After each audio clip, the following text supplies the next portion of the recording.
Recently, over the past decade in gaming and with the boom of social media gaming, especially during the COVID lockdown, debate flickers almost mercurially between the root cause of dwindling comp communities.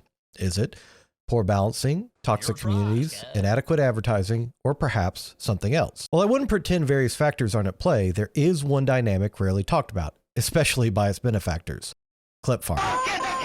My name is Yanni Mays, and I've got a lot to say. Now, why am I calling out clip farming and not streaming or content creation as a whole? First, let me say there's a distinct difference between a highlight compilation and clip farming.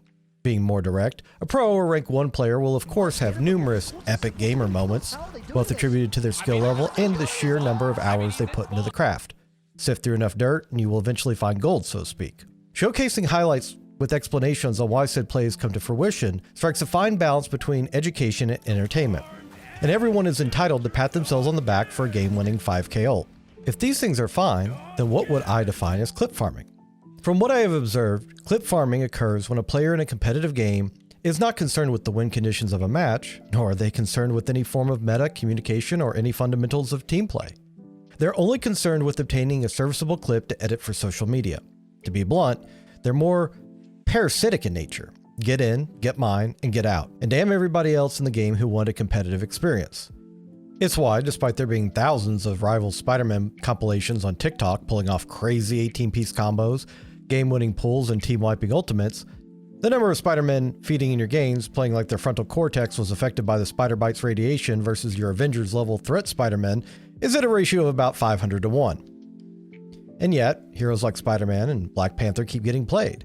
Now, to be clear, every game has their respective equivalents, and clip farming is certainly not isolated to one hero or one game. There are people who genuinely enjoy the hero, even if they may not win, and there are maps and comps their favorite hero can play against if the person playing them is at a high enough level. You know who else gets value in Rivals? Namor. You know who else? Magneto, and Emma, Groot, Invis, Cloak and Dagger, Hela, and the list goes on and on. Spider-Man does not consistently get value that justifies OTPing him. Now, if you're honest with yourself about this pick Parker. But how many Spider-Men complain about their team comps when they're 9 and 8, running Spider-Man into Hela, Namor, and Angela? Now, how many complain about their backline not surviving when they themselves skip, hop, melee, cancel, and shit their pants out of every team fight because the enemy will, and most likely has, the higher up you go, triple support?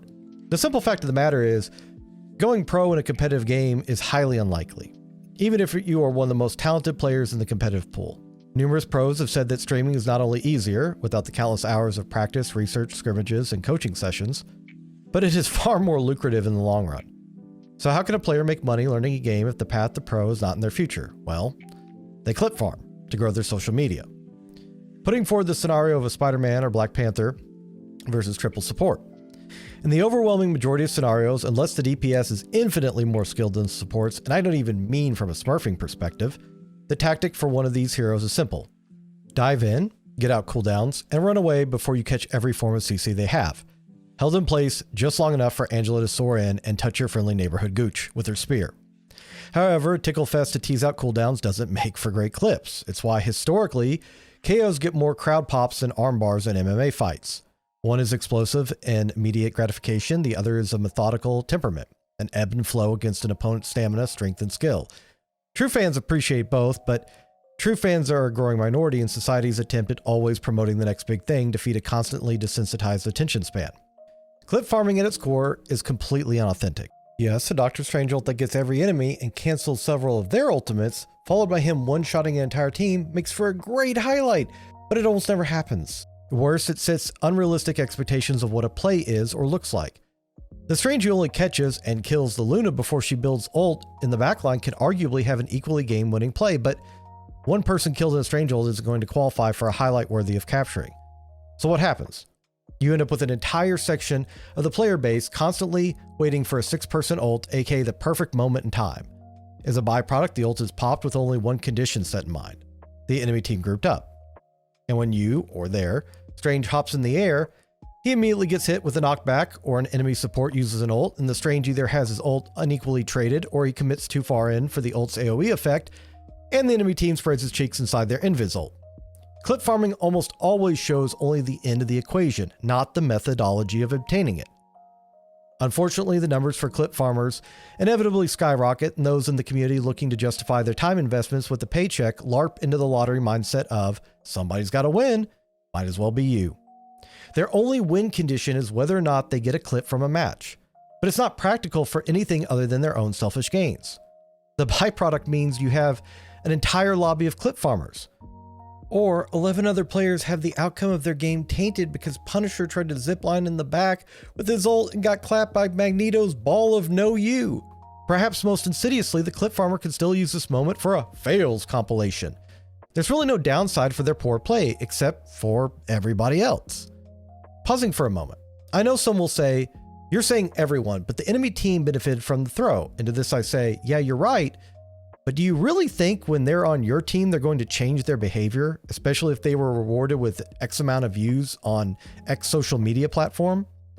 Eventually, you will 100% be on the receiving end of someone's clip farming, for better or worse. More often, for worse. At this point, you may be saying, how is this ultimately detrimental to the state of a competitive game's quality?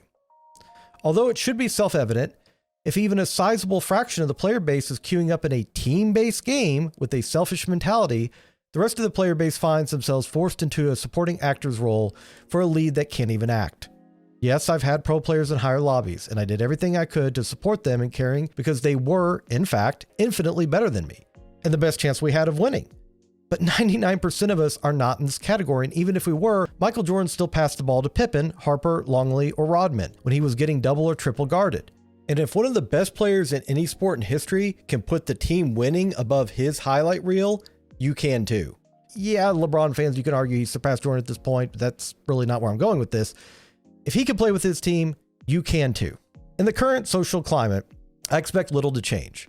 Most people are worried only about their experience and what they personally get out of any given situation. Streamers will take copious checks to promote products they don't believe in, or blatantly know are inferior or scamming their audience. Think of all the big streamers partnering with Fantastic to promote The Day Before. But with so many people bemoaning and ruminating on the dwindling numbers for comp games while just chatting categories skyrocket, people who truly care about gaming need to ask themselves, why is this happening? And perhaps engage more in empathetic building than selfish engagement farming. Empathy is often considered weakness, but to be a true nerd, I'd like to quote Goku. If compassion is such a weakness, then how come I'm the only Saiyan alive? If you've made it this far, I truly appreciate you staying for the duration of the video. Leave a comment down below with anything you think I can improve upon in the future. While you're at it, go ahead and hit that like button and subscribe. I'm Yanni Mays, and thank you for listening to what I had to say.